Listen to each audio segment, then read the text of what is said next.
Before I turn it over to today's panelists and may Katt to do our welcoming and opening remarks, I just wanted to let you know that there is a chat feature. If you scroll to the bottom of your screen, there is a chat feature. If you open it up, you can engage with any of the panelists as well as any of the participants, ask any of the questions that you may have within the chat feature. Just before we start, I want to remind you that all of these webinars are part of RNAO's ongoing support to nurses and others in relation to COVID-19. They are held weekly on Monday at 6:45 to 8 p.m. and are designed to discuss aspects of COVID-19, share solutions, and engage in dialogue. Tonight's webinar will focus on the response to COVID-19 in Indigenous communities and some of the partnerships that we've had at RNAO. And it was planned to coincide to celebrate Indigenous Peoples Day, which was held yesterday, June 21st, and we'll hear more about the celebration from Ontario Regional Chief tonight. We usually have a presentation, an RNAO update, if time permitting, as well as a Q&A session, and then we'll end with our cheer. So without further ado, I'd like to introduce May Katt to come on the screen, May, and we can start our presentation for tonight. Thank you.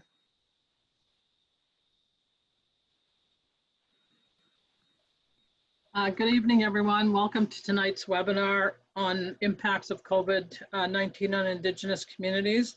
We are honored to have you with us. Before we start, we would like to open with acknowledging the land that we are on. We recognize that our work and the work of our members takes place on traditional Indigenous territories across Ontario. We also wish to acknowledge that the office of RNAO is located on the traditional Indigenous territory of the Huron-Wendat, Haudenosaunee, and most recently the territory of the Mississaugas of the Credit. Today, this meeting is still the home of many First Nations, Inuit, and Métis peoples from across Turtle Island, and we are grateful to have the opportunity to work on this territory. By personally making a land acknowledgement, you are taking part in an act of reconciliation, honoring the land and Indigenous heritage, which dates back over 10,000 years.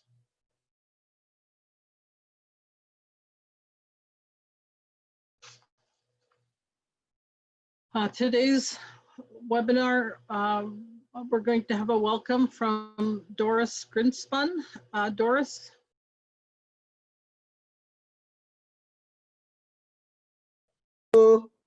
I need someone to let me in. Sabrina, can you allow my, thank you.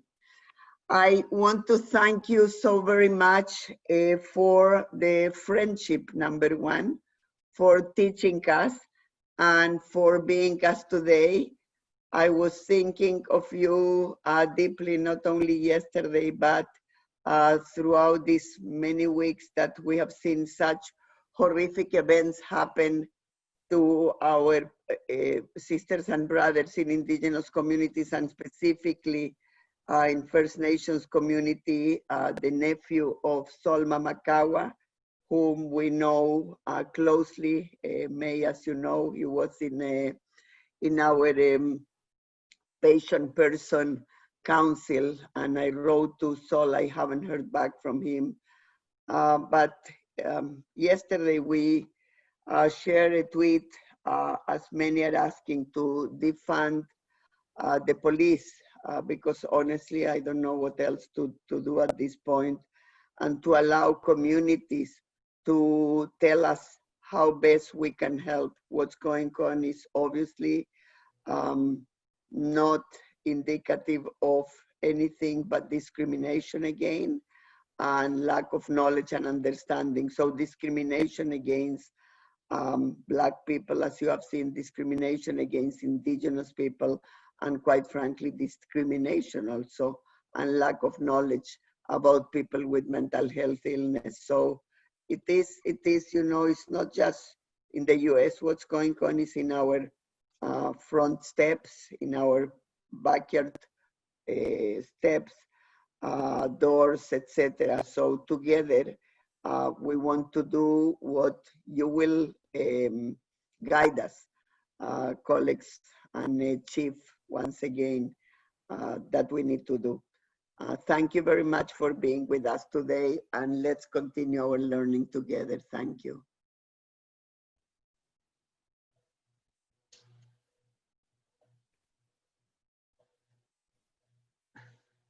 So thank you, Doris. We really appreciate being here tonight. I know that we have a program that starts out with our Ontario Regional Chief, RoseAnne Archibald, who is a member of the Tagamo First Nation near Cochrane, Ontario. So the panel, she does have some opening remarks, and we'll let her start now. And then Marilee Nowgesic, the Chief Executive Officer from the Canadian Indigenous Nurses Association, will start with a presentation as well. Thank you. Thank you. Hi, everyone. I don't have a video. There it is. You look fantastic to us. Okay. I can see the screen. I just can't see myself. So You look very good. okay. Wachimaswe, RoseAnne Archibald, Nishishnikaasan, Dago. Hi, everyone. I am Ontario Regional Chief RoseAnne Archibald, and I am on my traditional homelands of Dagmo, in and around Cochrane, Ontario.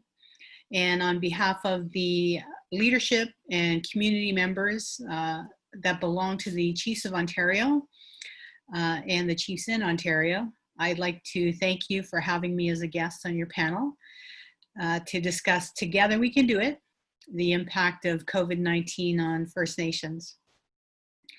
I first of all want to thank and acknowledge the team at RNAO, and I do want to give a special shout out to Doris. This isn't in my speaking notes, but I wanted to let you know how I got very connected to the RNAO. Our staff, myself and a number of my staff, started joining the EOC calls that happen daily at 9 a.m.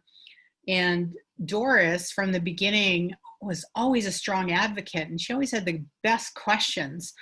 And so I started asking my staff, I said, who is that woman, Doris? She sounds amazing. And so that begun the connection between my office and Doris and the RNAO. So I want to thank and acknowledge you, Doris, as well as the whole team at RNAO. I also want to acknowledge our own First Nation leadership that may be watching, their health directors, their health administrators, community frontline workers, and members themselves who have really all pulled together to respond to COVID-19. I also want to acknowledge and thank all the health professionals, the frontline workers, the policy and government and decision makers who have come to this webinar to learn more about the First Nation experience with COVID-19. And I again want to say that our discussion is coinciding as closely as possible with National Indigenous Peoples Day, which was yesterday. And it's also happening during National Indigenous History Month. So it seems so wonderfully appropriate, especially given that all of our work that we have done collectively to put protections and public health measures in place during the first wave. It's appropriate that we're doing this webinar during this month and very close to National Indigenous Peoples Day. And so we now have a moment to reflect on how we got here. But before I go there, I first want to talk about Indigenous Peoples History Month. The National Indigenous History Month is a time to honor the contributions, sacrifices, and advancements of Indigenous peoples that we have made through the creation of the country that we all now call Canada. This is also a time to celebrate and share our heritage, our cultures, our languages, our songs, our dances, of the many First Nations across this land. While this is a time for celebration, we also must remember that Canada still has a long way to go on the path to reconciliation. I now invite you to take time to learn more about our true shared history, to bring awareness to ensure that our culture thrives, our people and ways are protected and honored, and the rights of Indigenous people in Canada are respected. There have been a number of reports that have informed on the significance of the First Nation experience and how we can all do better. While they are weighty and very technical documents, these reports contain many truths and knowledge that people should read and be aware of.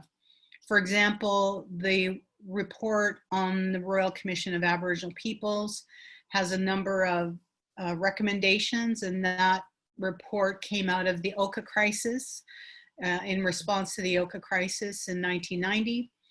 The more recent reports that have come out are the Truth and Reconciliation Commission of Canada, their final report, which has 94 calls to action, and only, I believe, 10 of those calls to action have been completed, and that report is 5 years old. The other recent report a year ago is Reclaiming Power and Place, and it's the final report of the National Inquiry into Missing and Murdered Indigenous Women and Girls. And again, we're waiting there on an action plan a year later. But I really just want to talk briefly about National Indigenous Peoples Day. It falls annually on June 21st, but it also marks the beginning of the summer solstice, which is the longest day of the year. And this year, of course, it was also Father's Day. And it's been a very difficult journey. And so this year was especially long. Yesterday on June 21st, I had asked our allies and First Nation members to commit themselves to a National Day of Action. And the theme of the National Day of Action that I had called for was to infuse the system with love and care. And this was a call for all Canadians, whether they are Indigenous or members of the broader community, to join us in bridging the divide by sharing, extending, and expressing their deep and abiding love and care for Black, Indigenous, and people of color, or BIPOC is the acronym there. So together we can eliminate systemic racism and demand actions against injustices and inequalities faced by First Nations and BIPOC across Canada, now and into the future. The journey is to start on June 21st, that was my call, and that we continue to do activities every day, whether they are virtual activities or online activities or research things that we're going to recommend. The journey is a marathon. It's not a sprint. Mm-hmm. And we have asked for the combined response to begin on June 21st, but we want it to be a longer journey together. In fact, it could be a lifelong journey as we work towards equity and equality. So it is a worthy cause that we must all embrace. And the only way to reach true racial equity and justice is with the help of our allies. So please support our calls and work locally to find a way to bring about change.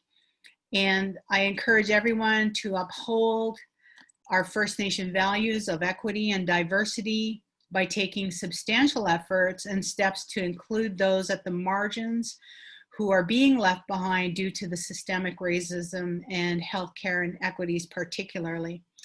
And I had asked for the specific theme of infusing the system with love and care. I'm just going to go back to that because as an activist and a leader, I really have always, I get righteous anger about an injustice when I see it. And what I've learned is that the thing about anger and frustration is it can dissipate, but love and care is eternal. We never seem to run out of love for our family and our friends. And so that's why I asked everyone to infuse the system with love and care. And here in Ontario, we can lead the way. So we're still in the pandemic, And we have to do this in a way that is respectful of the health measures that we're being asked to follow. So this brings me really to this presentation, because we have felt health administration inequities for First Nations for as long as the system has been around. And so health treatment and the outcomes aren't always equal across all communities. Many Indigenous communities face significant challenges: fewer doctors, inadequate housing, not having safe drinking water. These are some of the things that communities face. And all of those issues, alongside of systemic racism, can and does lead to especially adverse health outcomes, and especially during the pandemic. So in any case within a First Nation community, any case of COVID-19 is a high cause for concern. First Nation communities are the most vulnerable to COVID-19 due to remoteness, access to health care, and particularly underlying health conditions. And so this makes it a challenge to follow the most basic health guidelines, such as frequent hand washing and physical distancing, in communities that face those particular issues, especially overcrowding, which is prevalent right across the region, whether you're in a remote community or not. The Chiefs of Ontario and my office is actively working with communities to ensure the necessary measures and resources are in place, and that the communities have the resources to move forward COVID-free. So in my office, for example, we made it, sorry, I'm just going to take a drink of tea here. I'm getting a bit, talking too much. So for example, in my office, we set a goal at the beginning of the pandemic that we would be working toward zero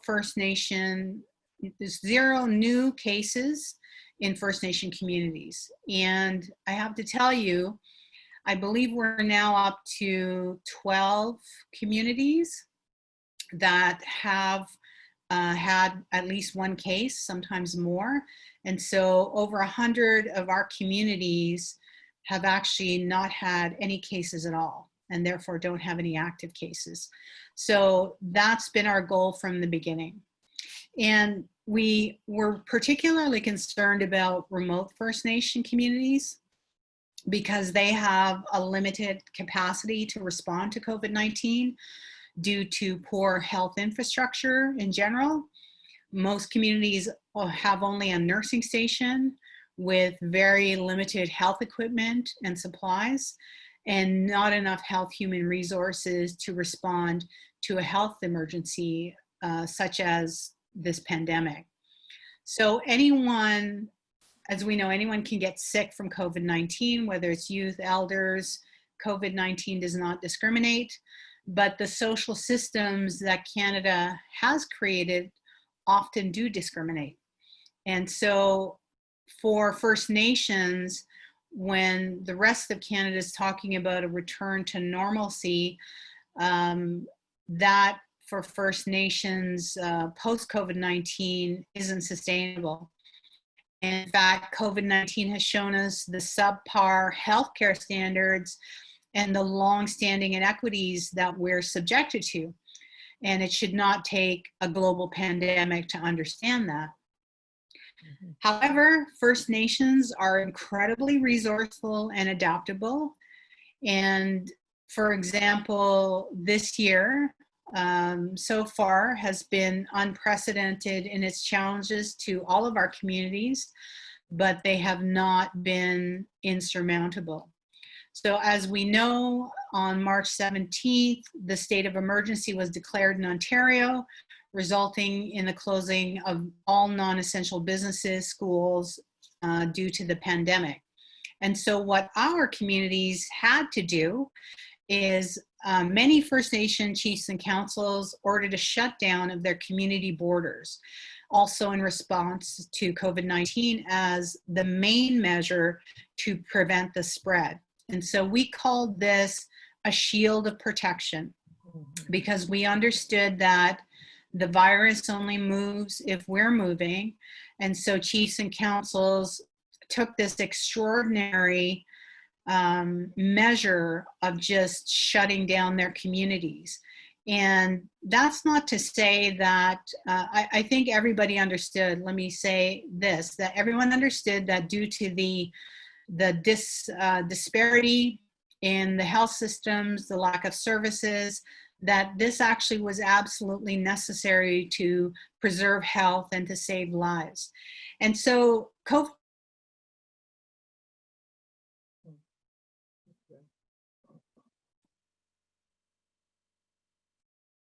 public health units, the Ministry of Health, and the Ministry of Indigenous Affairs.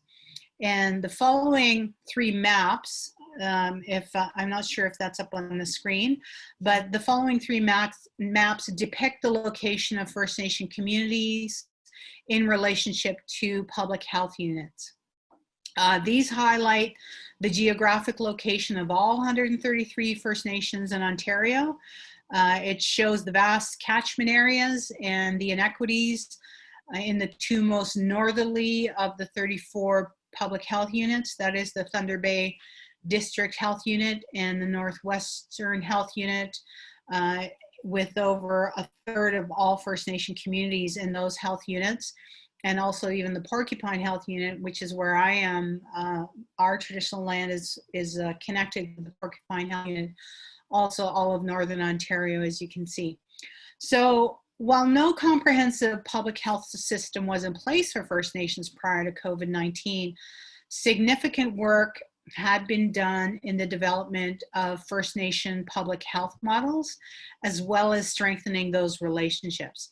And one of those groups that was very instrumental was called the Trilateral Public Health Working Group at the Chiefs of Ontario, who had lobbied for legislative change, making it mandatory for public health units to reach out to their nearest First Nation community. And this came into place in 2018.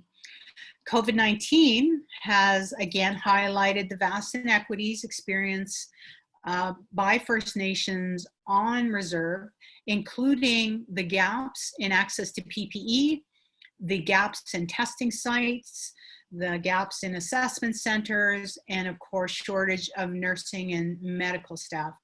Also, inequities were around the lack of funding for the development and implementation of pandemic plans, knowledge resources, and other COVID-19 expenses. So the other thing we have found, even in trying to keep in touch with our chiefs, is connectivity issues. So limited connectivity for Zoom and webinars.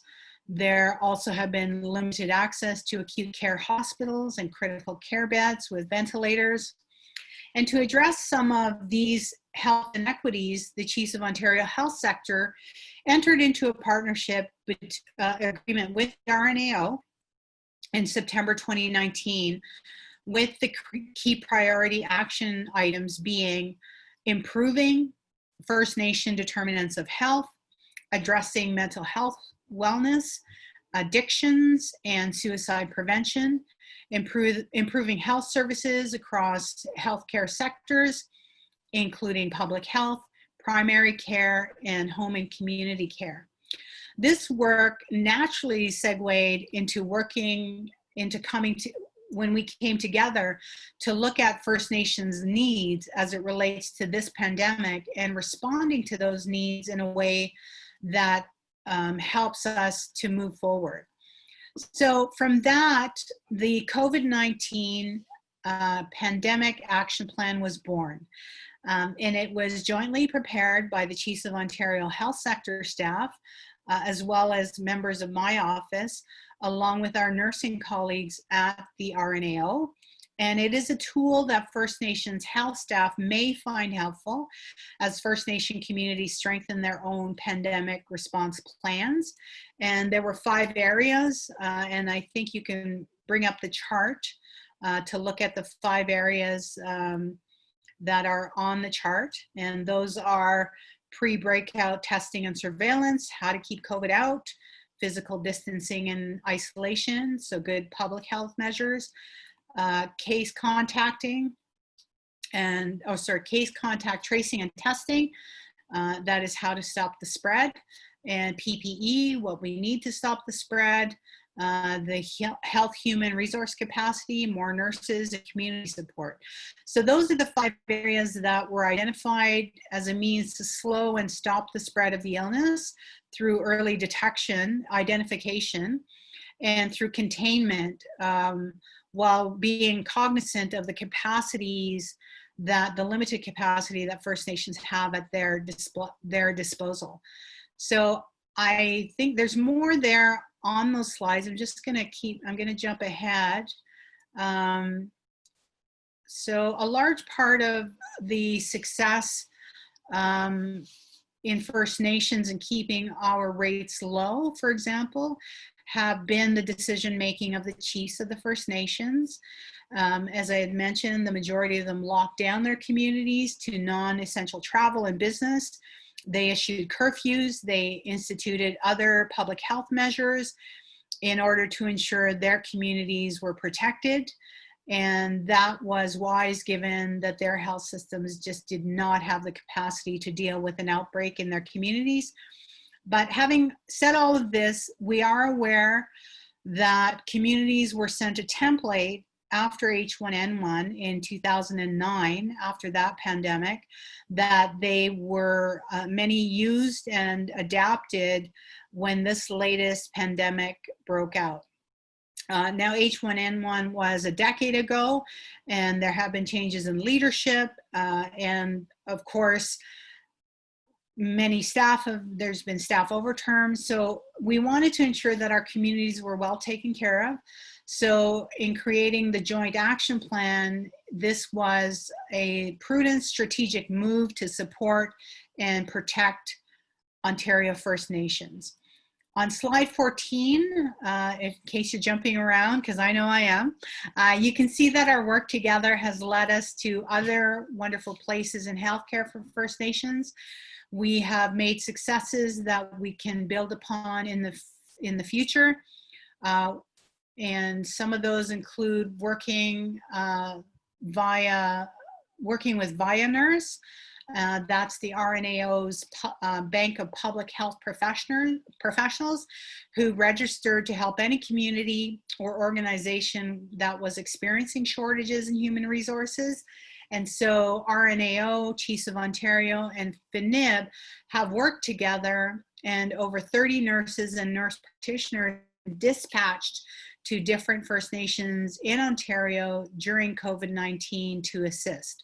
So work is being done on a health human resource strategy to determine the needs of First Nation communities in relation to the role of public health and community health nursing. Significant work is being done through NAN's health transformation sector. And on slide 15, as you can see, we've identified areas that need to be addressed in terms of opportunities, and those include building and strengthening a culturally competent healthcare workforce that will act on the social determinants of health.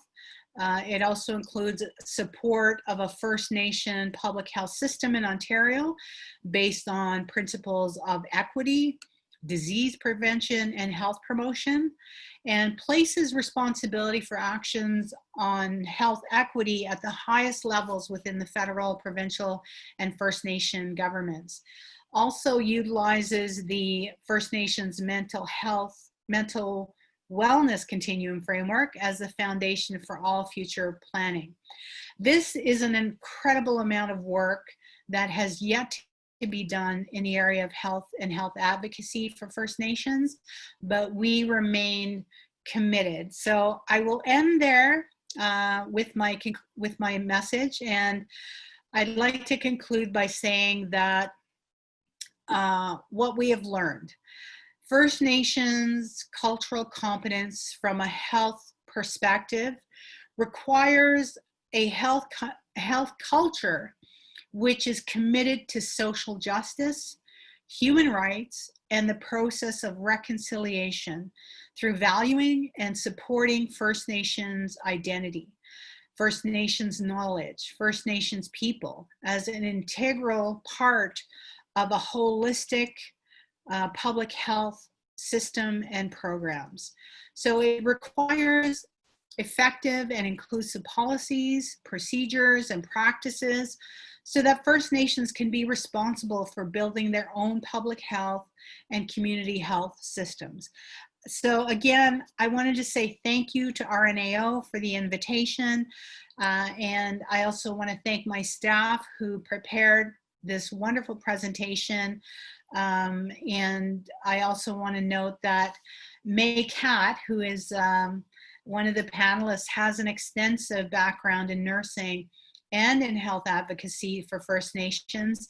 And so if there are really technical questions, I'm going to refer them to May, but I can certainly answer questions that are more broad and high level related to the political advocacy work that I've been doing.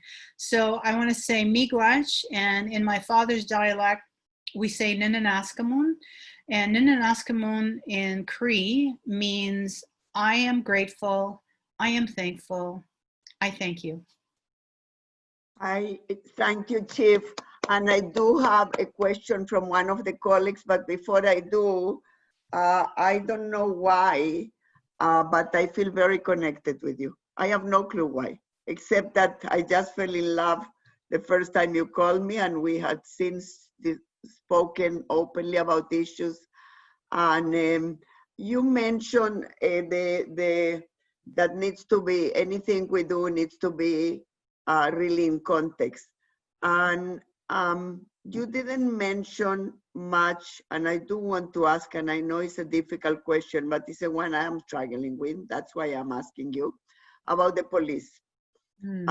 Because in different countries, I have been trying to read, so how do you deal with the issue of defunding and creating something much more effective, helpful, healthy than what we have now?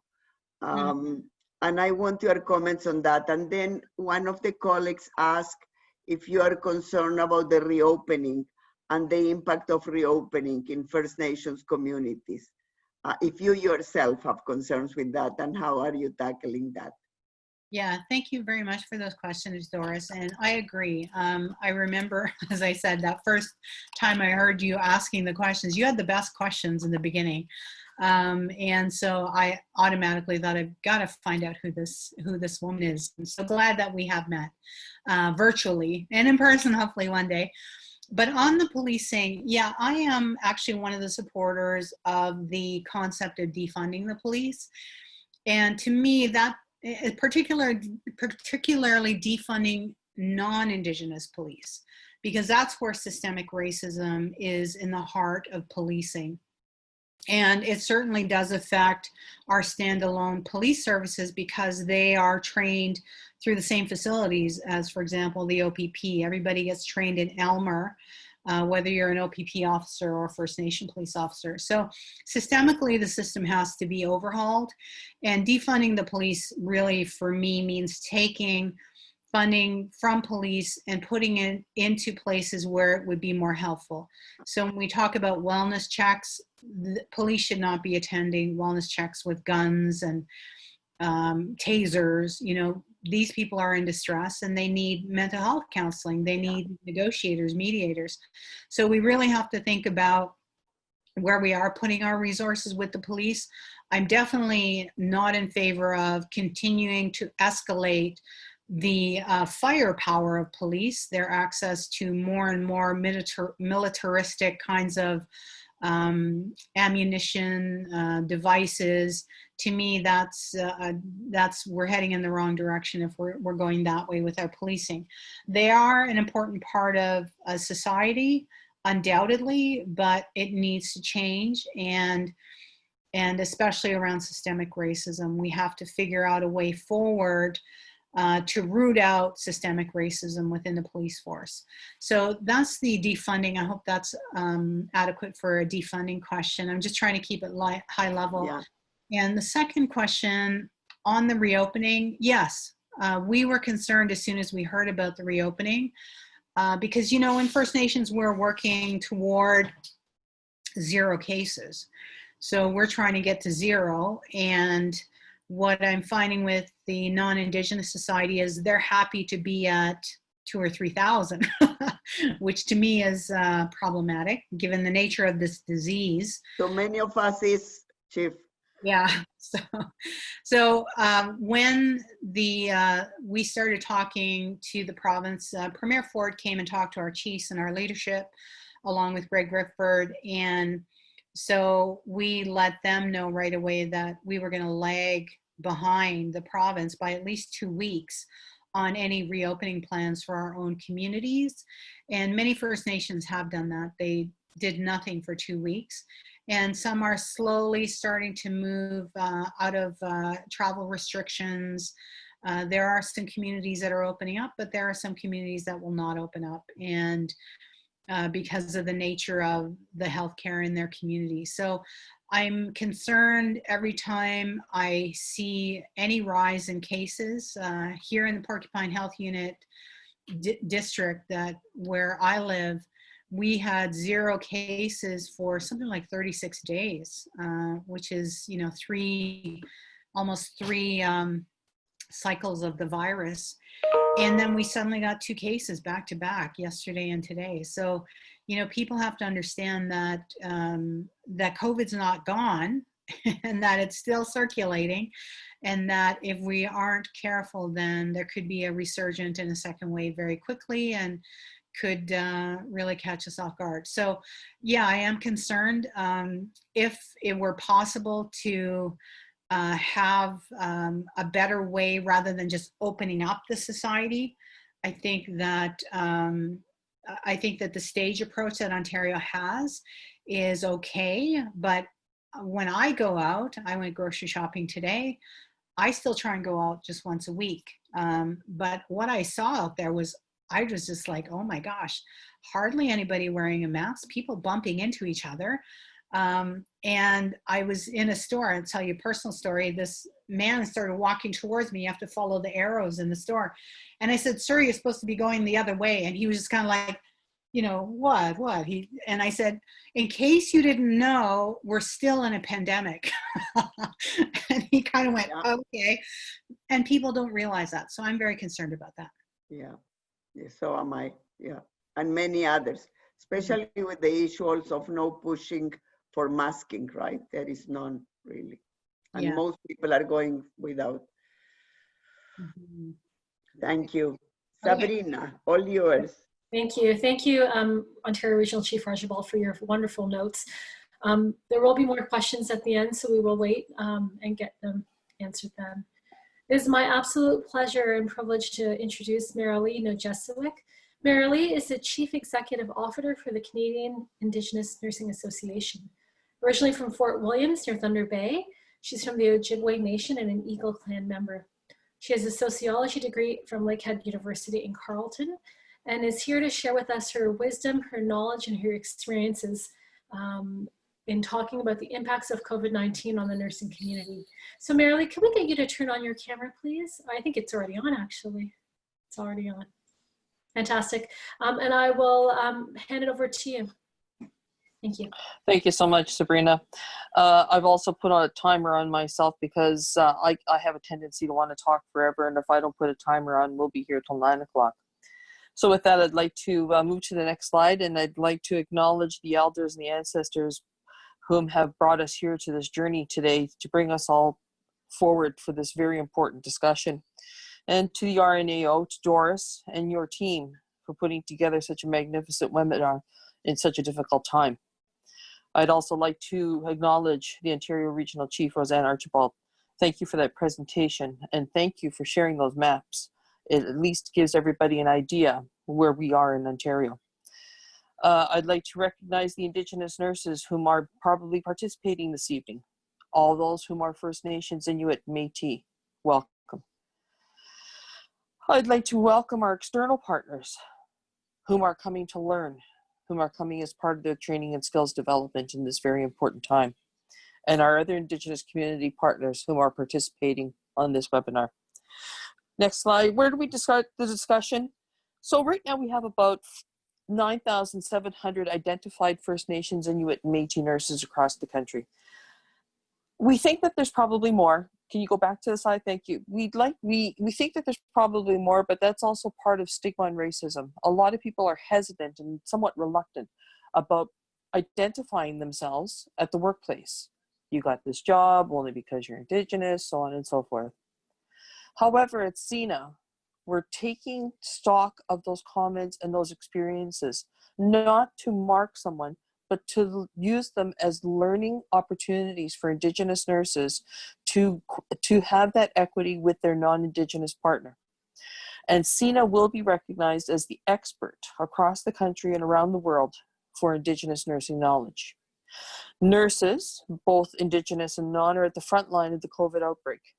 And Indigenous communities have had to develop, like Regional Chief Archibald said, alternative approaches to dealing with the risks, the exposures, and the limited accesses to resources. Next slide. Within Indigenous nursing knowledge, we combine our Western trained practice with our traditional knowledge. And in doing so, we are able to collaborate some of those ideas and some of those approaches by the mere fact that we haven't the adequate resources at the First Nations community level. Now, while I speak about Indigenous community, I also refer to the fact that we still have Indigenous people in urban and rural sites. What is being done for them? How are the obstacles of this disease responding to their cultural safety and humility? And how is COVID-19 being described? That was one of the most interesting things for me, is how is it being described in our languages to the people? Do we have no words for virus, pandemic, or let alone COVID? When we started to address the ideas of health human resources at the beginning of the outbreak, we looked at this from a national level. Because we are a national organization, we decided to sit at the table with First Nations Inuit Health Branch. And we also sit on the table with the Chief Public Health Officer of Canada, Dr. Tam. We sit on there as part of the Indigenous Content and Context Advisory. We are the specialist. By us and with us is the most current. Next slide, please. With that in mind, what we're looking at is how we're going to be able to develop a framework or a policy, because it came to light, well, not just because of COVID, but COVID was the ultimatum. There is not a sufficient data collection or a tracking mechanism for us to be able to help our people and our healthcare workers working in the community to dealing with these types of settings. Right now, CINA has put forward a recommendation to the Department of Indigenous Services Canada to looking at a method for data collection and data tracking of all Indigenous people, regardless of their residency. We are also working with our international partners through Nursing Now Canada, which was established in June of 2019. There are 4 pillars within that. I would invite you to go to our website to take a look at it. For those of you who are familiar with the Truth and Reconciliation Calls to Action, 94 of them, and for those of you who know me, I have studied a lot of them. I have memorized a lot of them and how they work with the United Nations Declaration on the Right of Indigenous People. It is those 2 mechanisms which will allow us to have the equity to be able to launch how we're going to look at policy development that is for us and the adjustments that we need. With that, we also want to make sure that we are recognizing the fact that we are having considerations for Indigenous nursing knowledge. Next slide. Here's a set of questions that I have for you, but a set of questions that cannot be answered in this call, that can be answered as points of discussion amongst the people whom you are working with within your regional, your municipal, or your territorial locations. With that, these are the kinds of things that I'm taking forward to the national level. How are we going to look at these across the country? How are we going to get the information in real time, not waiting a week, not waiting 2 weeks? We don't have that luxury. But what we have for us is a set of data right now that we have to look at. Where is the raw data? What has that aggregate data been identified? What is the pandemic level? Is this epidemiological? Is it serological?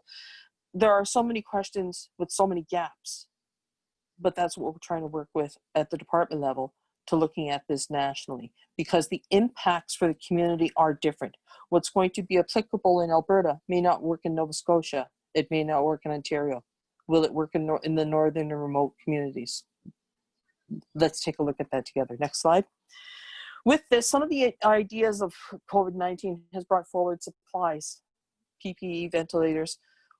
When we looked at this back at March 17th, nobody could give us an idea as to what the inventory was like, what we were dealing with. But what was happening was mass scare. What I said was, you're asking these people to wash their hands. What are you going to do with the communities that have boil water advisories? We still have 56 long-term boil water advisories across the country that are still active. I said, what do you want them to do?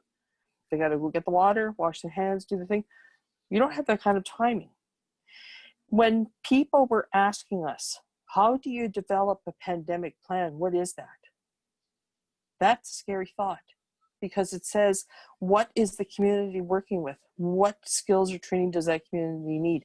And we had to really consider looking at an alternative approach, because we had to respect leadership in them wanting to govern how they were going to protect and safeguard their community people. How were we going to look at getting those people in place right away? How were we going to get retired nurses back onto the workforce so that they could help, because they could help with the triage and the intake and some of the data tracking that the frontline workers would need? Next slide. With that, what we looked at was some of the guidelines that had come through from the Public Health Association of Canada. And lo and behold, there we are, under a vulnerable population. So inside of that became a whole lot of, again, questions that we had. Why this particular one? Why this? You forget to look at what is the geographic locations.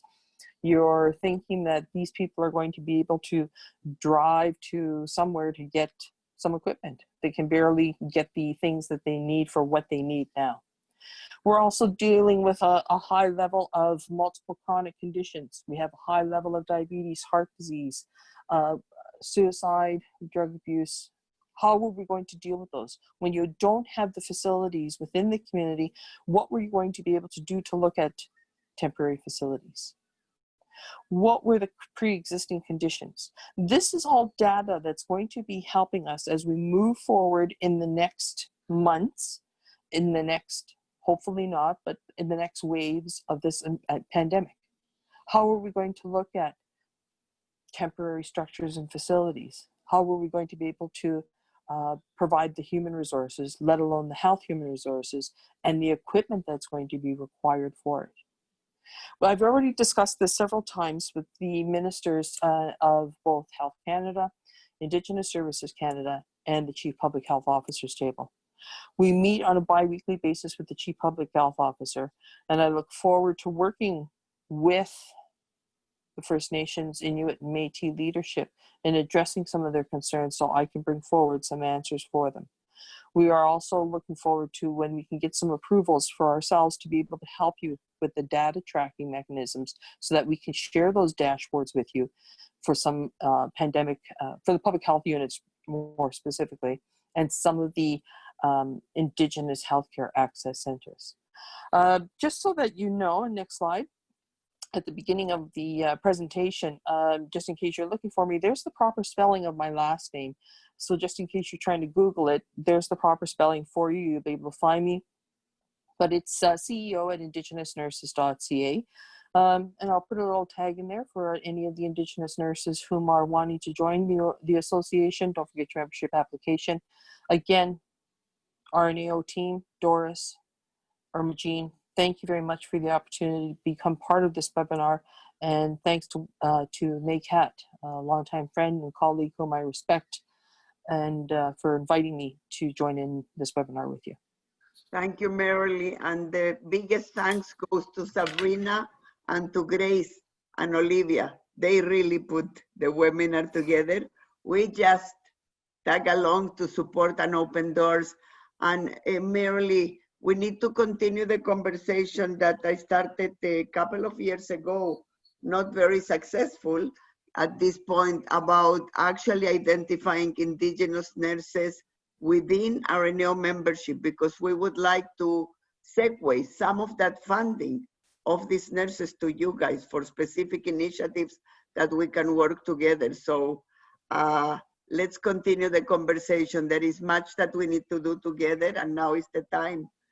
The issue of data it's to me, it has been a complete misstep of Canada in general.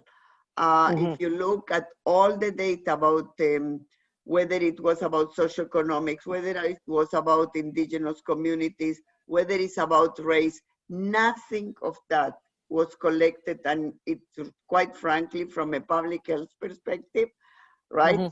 It's puzzling to me because how can you design effective public health measures if you don't know to which communities really you are addressing them? So we're totally with you, and we need to push it now, because if there is a second wave or for anything else, it should be always part of it.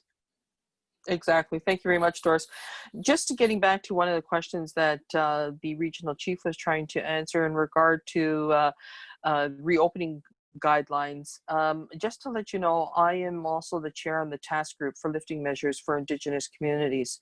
And the document is just being finalized, and we will be getting that out. Of course, Doris, we will be sharing that with your office directly. But those guidelines are going to be coming out in the next week or so. And we look forward to having some feedback on that in regards to how the guidance document is able to assist the nurses especially. Thank Fantastic. And we will absolutely post them, Sabrina and Grace, in the Indigenous people's site in our COVID-19 portal. And maybe if you want, we can even through it ask feedback that they can send directly to you. Whichever way it will enrich your work, we're there. Sounds good, Doris. Thanks. Marilee, there are two questions in the chat that I'd like to take the opportunity to ask you. The first one is from Erin McPherson, and she's asking, what is the latest update on collecting diversity, race-based COVID data in Canada or in Ontario? I understand that we have data by region, but we really need race-based data to identify and address gaps in care. COVID data she's talking about in Ontario. Can you comment on that, please? Very little, because right now some of those indicators have not been put into the data collection or the data evidence that's been submitted, because what they're trying to look at is what is the illness of the person, and then far after the tracking. That's why we're saying your intake of how you're doing your intake of your patients is inadequate, because you're missing these big gaps in what the information is. And they're saying, well, we can't ask it, it's a human rights issue. And I'm thinking, oh my good God, you know, that's a cop out. That's a cop out. Yeah, that's right. And exactly. So what we've been doing is working with them to say, no, stop, take a look back inside of the TRC's calls to action. And remember, those calls to action are not for Indigenous people. Those are for non-Indigenous people to make a commitment. We're just there to making sure that when you make the commitment, we'll walk you through the steps, so that way the protocols of respect and political recognition are being followed. And so that way, when data tracking and data sharing agreements are put in place, that we're not having to go back to the table to buy it, and that whatever policies or types of mechanisms that allow for addressing some of those indicators are put in place, then all of the pieces will come together. Yeah, the same excuse they gave for a while on socioeconomics, if you remember, and at the end, finally, they're doing it. It's, you know, to say that it's discrimination if we collect, and it will, you know, mark people and all those things, it's really, a cop-out. And the reality is public health measures. I don't know how you do them without knowing who is your target population that you want to help. Great, thanks. May Katt also had a comment in the chat box. May, can you unmute your lines and let us know what the comment was?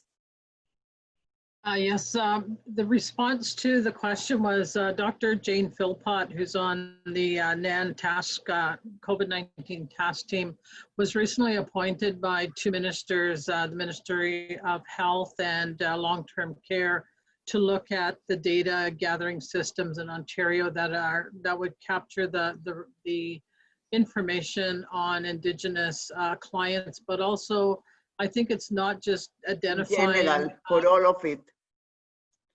Yeah, and it's identifying where they're going. We know that we're sending a lot of people to Toronto just for specialty care, to London from northern communities, and so that poses a whole other number of issues for where are they staying.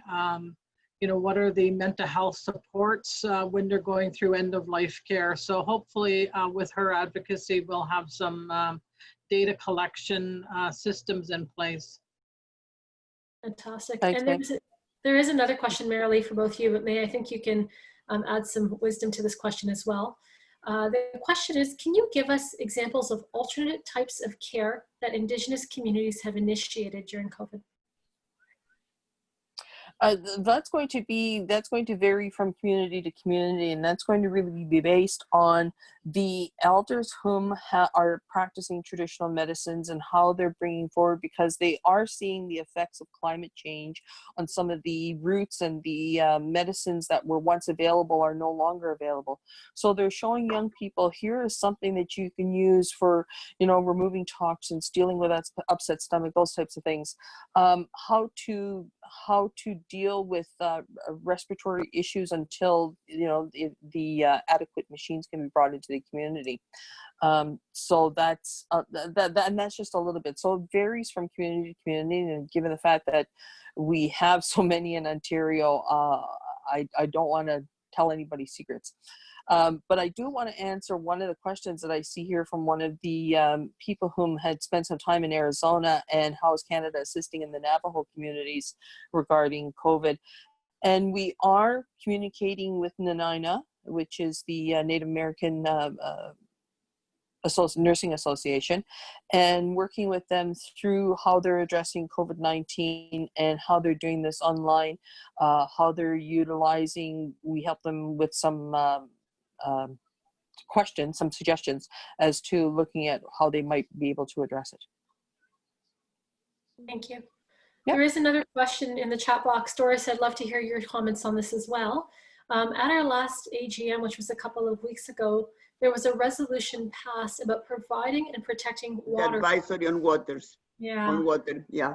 The question is what is the best place to start for action for reducing the number of communities with boil water advisory? Any thoughts from any of our panelists before we go to Mary?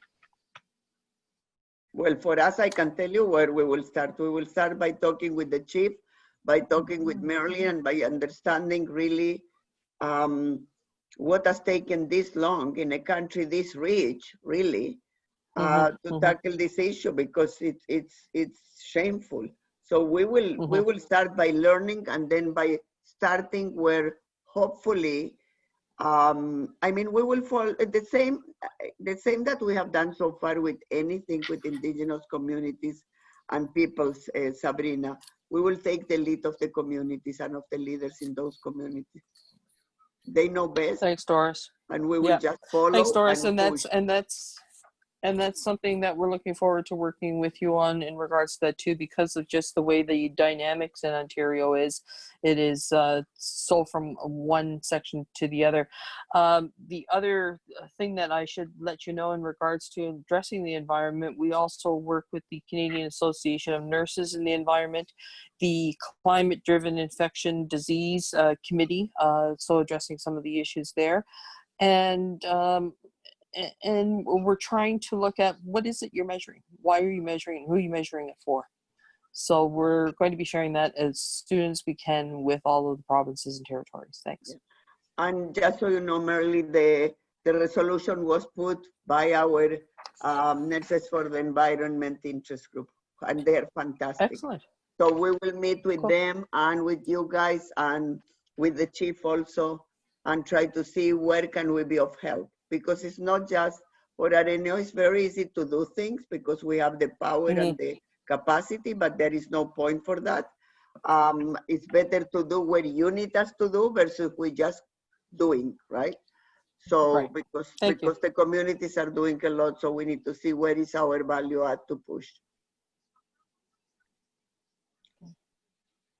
Thank you. And I would like to now turn to our last panelist, Katt. It is my absolute pleasure to introduce May. May is a primary care nurse practitioner and a longtime friend of RNAO.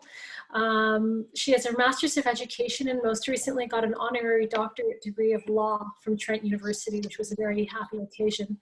Her diverse nursing and career includes mental health and addiction, adolescent mental health, maternal and child health, and community health. And if you know May and some of her work, she's done some really instrumental work in supporting Suboxone clinics and access to Suboxone through all variety of ages across First Nations communities. She's a member of NAN's COVID-19 task force and is advising the leadership on pandemic planning and response to the NAN Health Transformation on Health Council. She's also worked on a various number of initiatives with RNAO, including some of the ones that you've heard today. So I'll turn it over to May right now to just lead us through our final remarks for today. Thank you. Yeah, good evening, everyone. I think my camera's on. Yes? Mm-hmm. Okay. Thank you. I think our goal tonight was to really show the people in Ontario who are interested that First Nations, despite some of the inequities that we have, still have many strengths. And the strengths that we used during COVID-19 in helping prepare our communities was really based on what Marilee talked about, which was the Indigenous knowledge. Our strengths is actually, it derived from our history, the fact that we survived for thousands of years on the land, and the culture, the language that we've been able to keep to this day. Despite the really horrible history that we've had with Canada, I think our Indigenous cultures have remained strong. We've rallied everyone in our communities, families, workers, anyone that we could find. And if you didn't have a job, we gave you a job. So when it came to trying to get food supplies, our hunters went out onto the land and brought back the foods that was required for the community. The medicines, the ceremonies that are very abundant in our communities suddenly bubbled up, and I think people started looking at, yes, what's happening in the world is horrible. We've lived through pandemics before in our communities, and we had to do, much like everybody else, a lot of common sense and listen to the science. We really appreciate the nurses that have self-isolated for 14 days before you go into our communities. And we know that the assignments for nurses going into remote communities have been longer. We really appreciate the extended time because we know that's taken you away from your own families. And you're also self-isolating when you go back home to your home locations. So you're not spending time with your usual social interactions. And we know that's how we stay strong emotionally and spiritually. So I really are thankful for that. You know, we have 120 nurses hopping on a charter flight every week to come to the northern communities to provide nursing care. And, you know, that's the sort of the turnover of our nurses that we're dealing with. We've hired a lot of public health nurses in our communities, a lot of treatment nurses. You will be really happy to know that through our COVID-19 task team and our leadership, we were able to acquire $12 million in new equipment for your nursing stations and hospitals. They will be slowly arriving to their destinations. A lot of it's on back order, but that was in preparation for surge, for the pandemic surge. You have outdated equipment. You have the absence of equipment to be able to do some of the work that you do in your community. So the goal was to make sure that during any emergency, any management of acute illnesses, that you were able to have the equipment and that you could rely on. So thank you very much, everyone, for coming to the webinar tonight. I think we tried to give a really cross-section of issues that are from the Indigenous perspective, but I think we also don't thank you enough. And I think, you know, we can say miigwech many times in many different languages, but I think, you know, the nursing workforce is really the backbone of our communities. One of the things that we expect from nurses when they're going north is that they work closely with our community-based workers, our CHRs, our mental health workers, our health directors. We have focused extensively on mental health and substance use during the last 3 months. We've created health systems in our community that are culturally very strong. We've looked out for the young people that we know are at high risk. We've been able to connect with specialists across Ontario to provide the kinds of care that they need. So, you know, at the best of times when there's no COVID-19, it's very difficult to have medical attention for some of our complex medical issues. During COVID-19, there seemed to have been you know, a strong commitment by all locations, tertiary care centers across the north, or across Ontario, to support people living in Indigenous communities, including the urban community. We've had a lot of money put out from Ontario for food security. I think what we're noticing is we don't have enough mental health services in our urban environments. Unfortunately, I think the things that are harming us right now are the poisonous drugs, illicit black market drugs. The opioid overdoses right across the north have spiked. It's really unfortunate that we're losing young people to overdoses, and you know, it was not a priority, I think, for the provincial government to invest highly in dealing with substance use in this country. So we're hoping that continued advocacy from our leadership, from our families, from nurses in particular, can really help us move some of the mental health and substance use priorities that we have realized we're in great need of in Ontario. So thank you very much for your time. I know that nurses are, you know, they're a wonderful breed. I'm not sure how we got this way. I'm sure it's part genetic. I know that my family were caregivers, traditional midwives, and I believe that's kind of the makeup of how you become and who you are. So miigwech, thank you. Thank you, May. Just wanted to make one announcement before we go to questions, and I do have some questions of my own that I wanted to ask. We will be doing a cheer for healthcare workers, and particularly I think tonight, especially with the theme that's been resonating, is for the healthcare workers that have really taken out their time and dedication to support some of our First Nations, Indigenous, Inuit, Métis communities during the COVID pandemic. So if you would like to be on camera, please do put in the chat box that you would like to be on camera, and Olivia will update you as to a panelist so we can actually do the cheer together. I think also, I do need Sabrina, oh, sorry. Hi, Doris. I do need to announce that I am not exactly sure for what, But I do know that this evening I need to tape a salsa, me dancing salsa, and that May already taped hers, and that they're putting our salsas together. I have no idea where that is going, but we will keep you informed next weekend.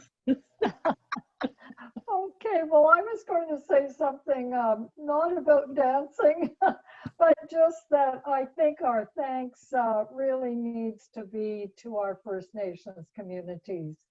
Just listening to these presentations, we could learn so much if we heeded these beautiful messages consistently, and infusing the system with love, and infusing the system with care are some of the most significant messages at this time. So thank you all. You've demonstrated it beautifully. My question is actually for all panelists. And I know that we've been working together quite closely since, more closely since March 13th, but for the past couple of years especially, we've been working really closely with Chiefs of Ontario, May with you, with Nan, Marilee, hopefully even more closer in the future. What's the future for nursing hold? Based on the learnings that we've had from COVID, what does the future of nursing hold for Indigenous communities for me to learn how to strengthen the support that we can provide? I'll open that up to any of the panelists. I'll leave that to May. Meanwhile, that she thinks, can I also add to that, is not only for us to support them, but actually, perhaps even more important, for the rest of nurses to learn from them. Because I think what the communities have done of closing their boundaries and protecting their people is something that I wish everybody else had learned early on. So it's so many learnings that we have, and ongoingly, so many learnings that the rest of Canada could have if we were more attuned, more in tune, and more in a learning mode than in a helping mode. So that's what we are trying to do at RNAO, Chief. And for May too, she's the good one for Marilee. Just so you know, you guys need to teach us, and we will continue to learn and work side by side, doing whatever we can to help. But I turn back the question, what's the future for nursing, Marilee and May? Okay, so I'll take a stab at that answer. To me, it's looking more at how do nurses fit into the team. You know, a lot of the times nurses, because of the nature of the who hired them, because it was federal government who would hire the nurses and dictate their role. It was kind of a system focused mainly on physical health, and the public health would have been make sure you get your immunizations done. When you look at our experiences with the pandemic, we have learned that a lot of our strengths lie in the people who live in the community, that their advice has to be taken. So nurses are, you know, if we're good listeners and we're able to, you know, engage, and I think in some ways nurses are very good at engaging groups of people and individuals. If we could ensure that any curriculum that focuses on nurses in the future really relies on who are we on a team. We know that our skills are good. We know that our insights, our intuition is all part of who we are. But I think that team concept has to be very strong in any future nursing role that we have. Thanks, May. Just to get into that from the SENA level, what we're doing is we're working with the Canadian Association of Schools of Nursing to looking at all of the faculties that have made a commitment to changing their nursing curriculum to include Indigenous nursing knowledge, and for the teaching or the instruction for it not to come from the Indigenous nursing student, to bringing in the expert who can provide that knowledge. We have to stop counting on our students to teaching the classes. What we also want to look at is making sure that there's a demonstrated knowledge when the nursing student is completing their Indigenous nursing part of the curriculum, that it continues not only in their undergraduate, but also in the graduate levels of the program, so that they start learning advanced nursing knowledge practice. A little bit of a segue into, it's really the TRC's calls to action, how we're going to work best with them. Thank you. Thank you. Before we go to our chair, I just wanted to let you know that the next webinar will be held in July, not next week. We are working with some exciting panelists and some exciting speakers. So please stay tuned to social media, stay tuned to your emails for more updates for the next webinar date. I will now stop sharing my screen. Did you want to mention the 24th webinar? Oh, yeah. Yeah, okay, I'll start sharing my screen again. Sorry.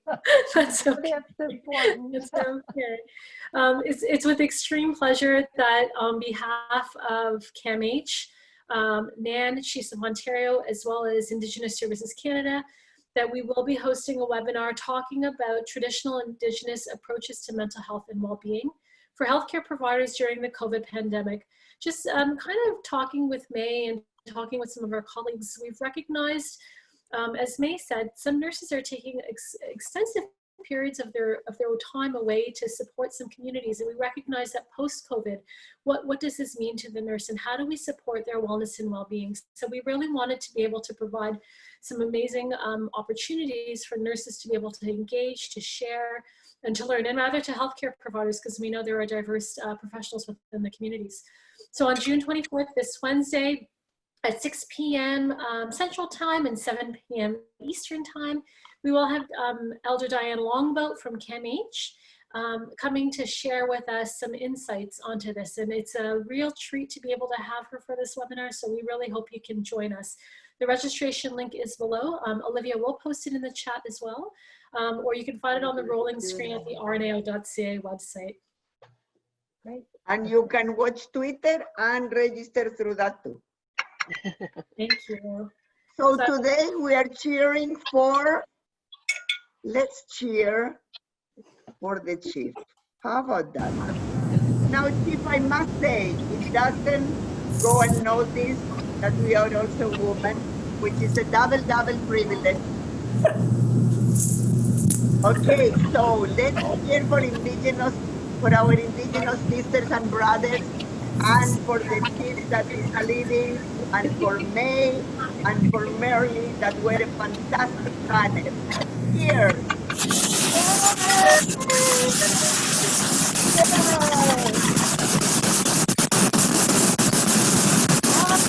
Thank you to everybody for the phenomenal work before COVID, during COVID, and after COVID. The chief, and to May, and to Marilee, thank you for a fantastic panel, and see you on the 24th. Okay, all right. Thank you, Sabrina. Thanks, Sabrina, for putting this together, and Olivia and Ray. Thanks, everyone. My pleasure. Bye.